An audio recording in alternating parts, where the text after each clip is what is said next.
다는 그 이유 하나 때문에 죽이고 있는 이 신유 박해를 멈추게 하기 위해서, 그리고 무너진 박해를 재건하고 신앙의 자유를 얻기 위해서 그 유명한 백서를 썼던 곳이 바로 이곳입니다. 순조 1년인 1801년 신유 박해로 많은 천주교 신자들이 체포되고 처형되자 황사영이라는 인물이 이곳으로 피신했다. 황사영은 이곳 토굴 속에 8개월 동안 숨어 지냈다. 그는 탄압당하는 조선 교회의 상황을 교황청에 알리기 위해서 백서를 작성했다.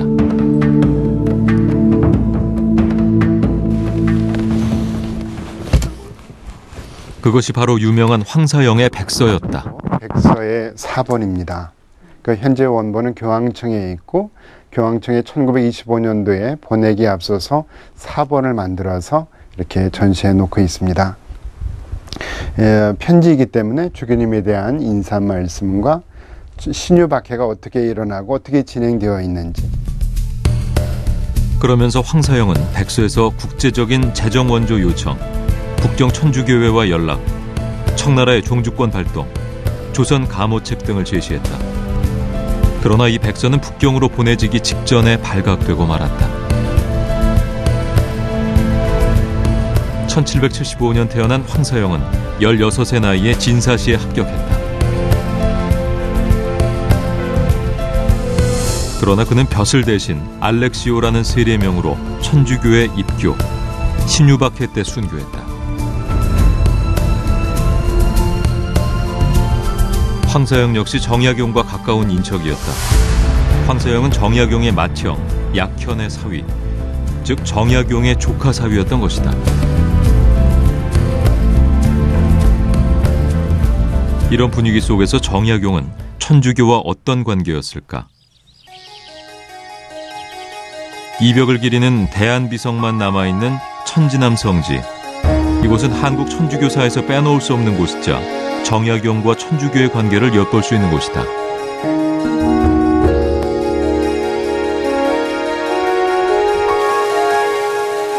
(1779년) 18세의 정약용은 아침마다 이곳에서 세수를 하며 정신을 가다듬고 있었다. 한 무리의 선비들과 함께 강학회에 참여하고 있었던 것이다. 이 강학회에는 둘째 형인 정약전과 함께 이벽, 권철신, 권상학, 김성원 등이 참여하고 있었다. 이들은 나중에 대부분 천주교 박해 때 비참한 최후를 맞는 천주교도들이었다. 이런 가계와 분위기 속에서 정약용 역시 천주학을 접할 수밖에 없었던 것이다. 남인 계열에 속했던 정약용. 이들 남인이 특별히 천주교에 가까웠던 까닭은 무엇일까? 이 남인들은 사실상 이 영조 4년에 발생했던 이인자의 난 이후로는 거의 과거 응시 자체가 과거 응시나 합격 이런 것이 거의 다 불가능해지게 됩니다. 그 과거 응시로 못하게 되니까 그 당시의 주류 사상이었던 주자학 이외의 다른 사상에도 상당히 이제 관심을 갖게 되고 관대한 생각을 갖게 되죠. 그러면서 그 당시에 이제 그 이 남인가에는 그 소현혜자를 모셨던 그 분이 선조로 있었는데, 그분이 그 소현혜자가 귀국할 때 가지고 들어온 이 천주교 서적들이 있었습니다. 그래서 그 서적들을 통해서 자발적으로 천주교를 믿게 되죠. 이때 천주교를 받아들인 인물들의 대부분이 당파로는 남인들이고, 그리고 또 그 이승훈이라든지 이벽이라든지 이분들은 전부 다 다산 정약용과 인척이거나 아주 가까운 사이들이었습니다. 그래서 이런 경로를 거쳐서 다산 정약용도 이 천주교를 젊은 시절에 자연스럽게 접촉을 하게 됩니다. 18세기 조선, 천주교는 민간을 중심으로 널리 퍼져나가고 있었다. 천주교의 평등 사상 등이 적지 않은 반향을 불러일으켰던 것이다. 그러나 뜻밖의 사건이 발생한다. 1785년 봄, 24살의 정약용이 성균관 태학생으로 있을 때였다. 형조의 금리가 지금의 명동성당 자리에 있던 김범우 집에서 이상한 장면을 목격했다. 중인 김범우 집으로 여러 사람들이 들락거리고 있었던 것이다. 금리들은 도박판이 벌어진 것으로 짐작하고 집안을 살폈다. 그러나 의외의 장면이 목격되었다. 양반 한 명이 방 한가운데 앉아 뭔가를 설명하고 있었고 주위로 많은 양반들이 둘러앉아 이를 듣고 있었다. 한가운데 양반은 이벽이었다. 이 자리에는 정약전, 정약중 형제와 권일신 권상학 부자, 그리고 이승훈 등이 모여 있었다. 양반뿐 아니라 평민들도 함께 자리하고 있었다. 당시로서는 상상도 못할 장면, 천주교 집회였던 것이다. 금리들은 현장을 급습, 많은 천주교 서적과 물품을 압수하고 형조에 바쳤다. 이것이 조선 천주교의 실체가 정부에 의해 밝혀진 최초의 사건이었다. 이른바 을사 추조 적발 사건. 이 사건은 유학자들의 위기감을 고조시켰다. 많은 유학자들이 천주교를 금해야 한다는 상소를 올리기 시작했다.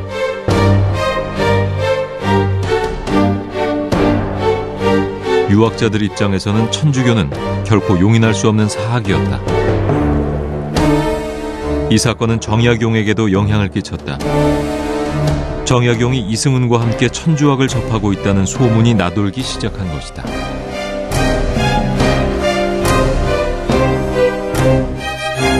이런 움직임에 대해 정조의 태도는 유화적이었다.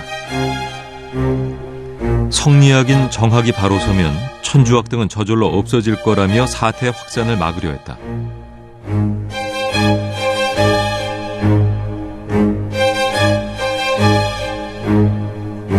그렇다면 정조의 생각은 무엇이었을까?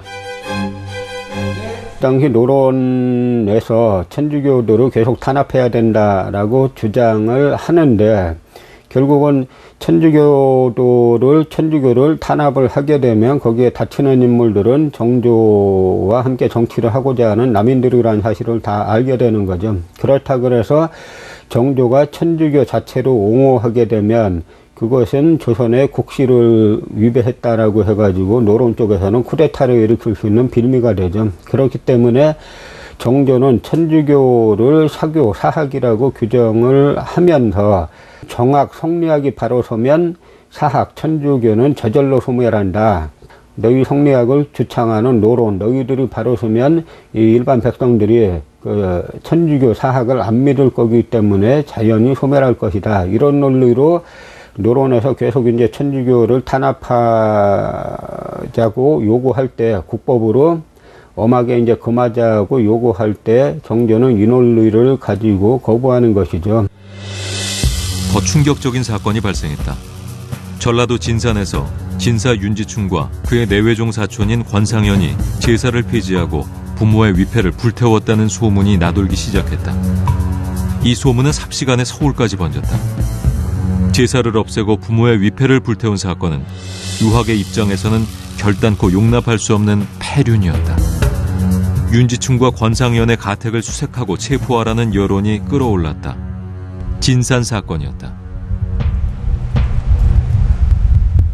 이 사건은 벼슬길에 나가 있는 정약용에게도 큰 충격이었다. 윤지충은 정약용의 외종 육촌이었던 것이다.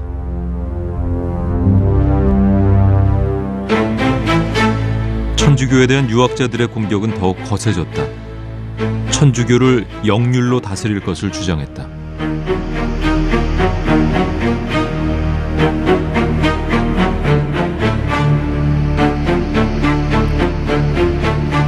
천주교도들은 큰 길거리에서 목을 매달고 그 집터는 파서 연못으로 만들어야 한다고 주장했다.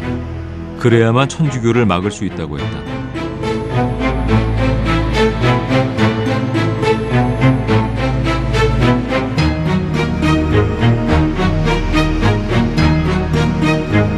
정조도 압박감을 느꼈다. 고심 끝에 정조는 마침내 결단을 내렸다. 윤지충, 권상현을 끌어내어 당장 서히 쳐도록 하라. 전하, 동촉해. 그러나 사태는 그것으로 끝나지 않았다.